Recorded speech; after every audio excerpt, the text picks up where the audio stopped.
All right, we're now going to get into the formulas and functions. So I broke this down. So some of the videos are going to be super condensed, like 4 slides for video.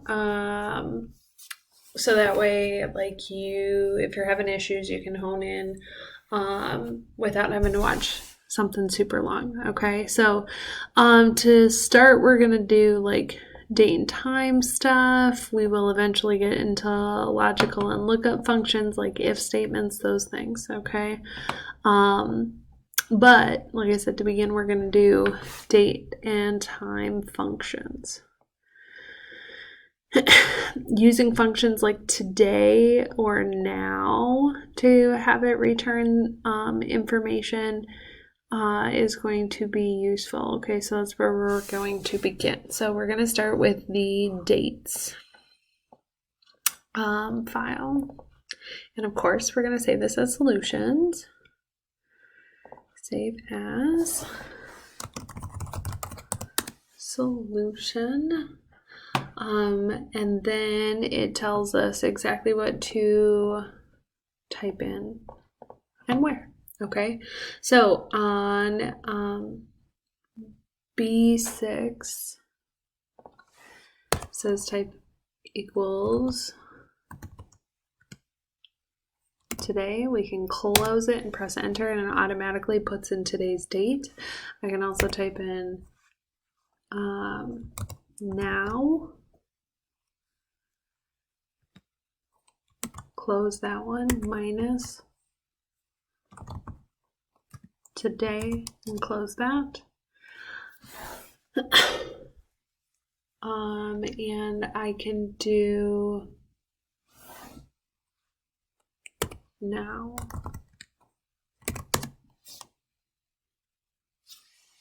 So today we have this very specific, or today we just have the date.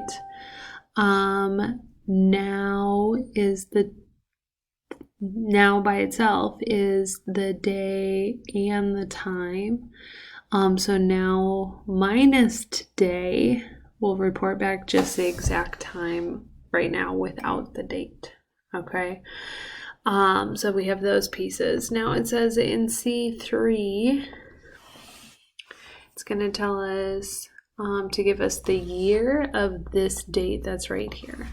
So we're going to go equals year of B3, close that. Okay.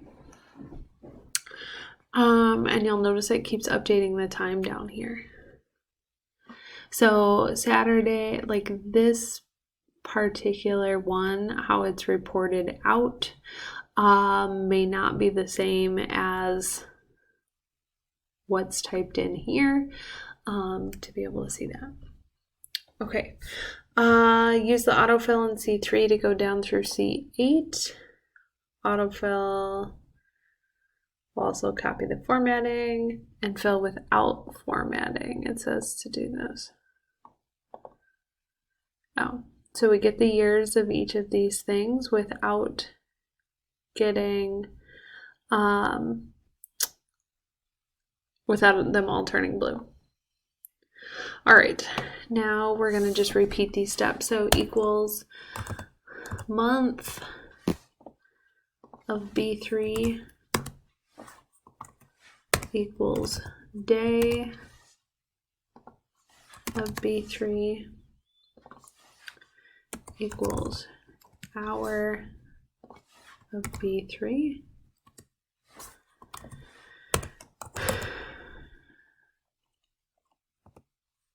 minute. Make sure that we do minute and not min. Those are 2 different things. Second and weekday of B3. And I'm going all the way across because I'm going to drag these all down all at the same time, so I don't have to keep dragging them down.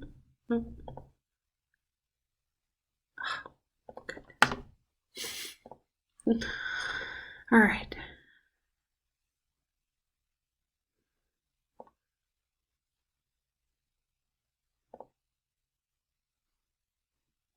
fill without formatting. That's what I wanted to click on. Okay, so it tells us what month, what day, what hour, what minute, what second, and what day of the week.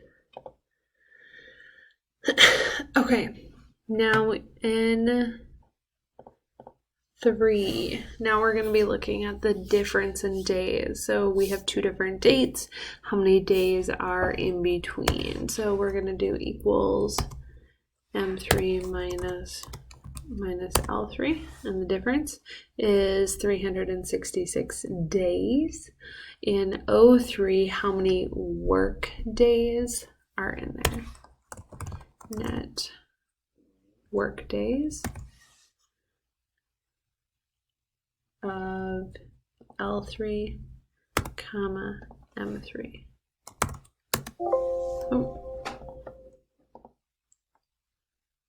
Oh, I have an extra parenthesis in there. Okay, so assuming that we're working Monday through Friday, we have 261 work days in there. I'm now on step 8. 04. Net work days returns the number of whole work days between the 2 dates with custom weekend parameters. And we're going to do L3, M3, 4. So that 4 is, it didn't actually do this, so it should be net. There we go. Turns the number of whole work days between the dates with custom weekend parameters. Okay. Enter the following formula in O5 equals net work days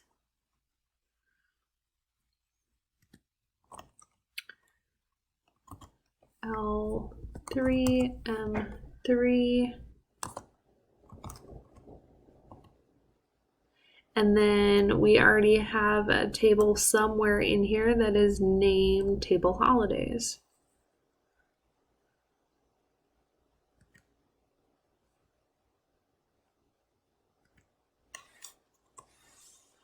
Table holidays.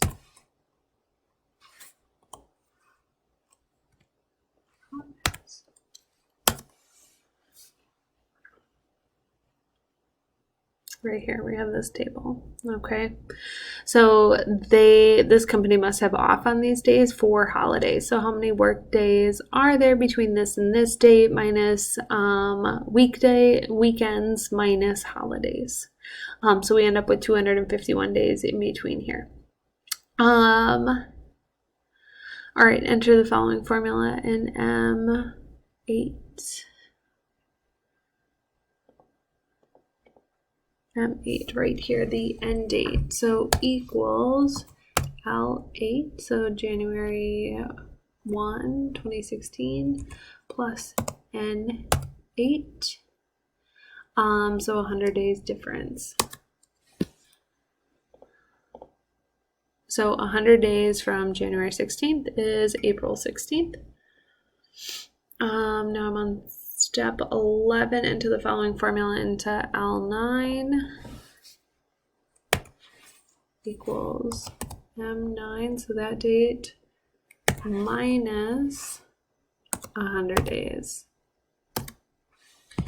Okay, so December 31st minus 100 days is September 22nd. M10.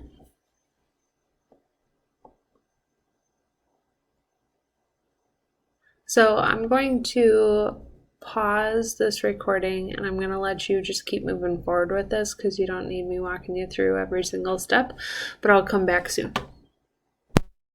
Okay, so you should have noticed that there were some issues here. They were numbers instead of dates. Slide 28 talked about that. Okay, so now we are on to nested functions. Okay, so placing functions inside of another function is called nesting functions. When I took an Excel class in college, Excel and Access, oh my goodness, we did functions instead of functions instead of functions. It was ridiculous. So I got very familiar with that. Anyways, this one we can file save, we can close this one. We're going to open up the nested functions one. This one's real short. Enter the following formula into cell C4. And double click the fill handle. So equal find.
Right.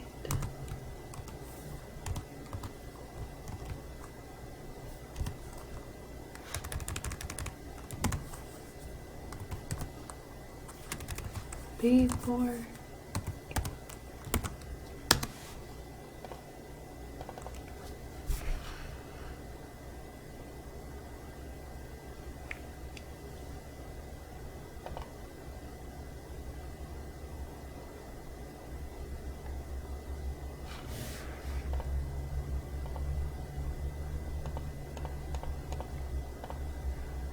I don't understand why we would do this one. Get the...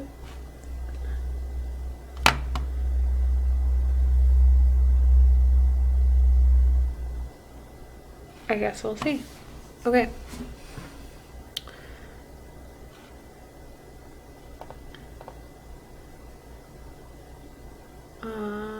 Yeah, no, I did not have the correct answer looking at the slides for this. Okay, so, can I go back to this one here?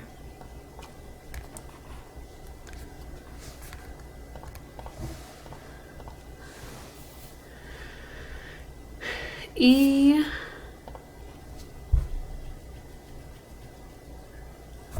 R equals right. The text is in here.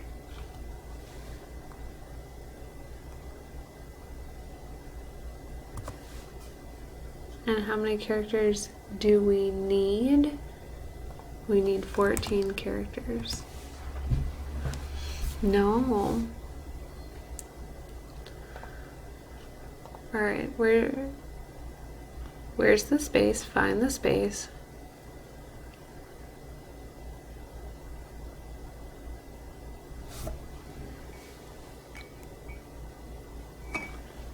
All right, I'm gonna pause and figure out what's going on. Okay, I found the issue. There was not a space in between those two.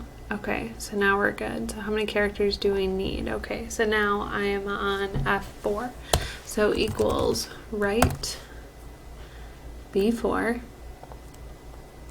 And how many characters do we need? This many characters. There we go. Okay. I'm now on slide 30. Yeah, slide 30. Okay. Change this to proper case rather than all uppercase. proper of this.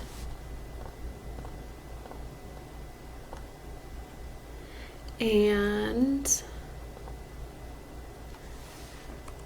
now we're going to create one massive formula that does all of this at the same time. So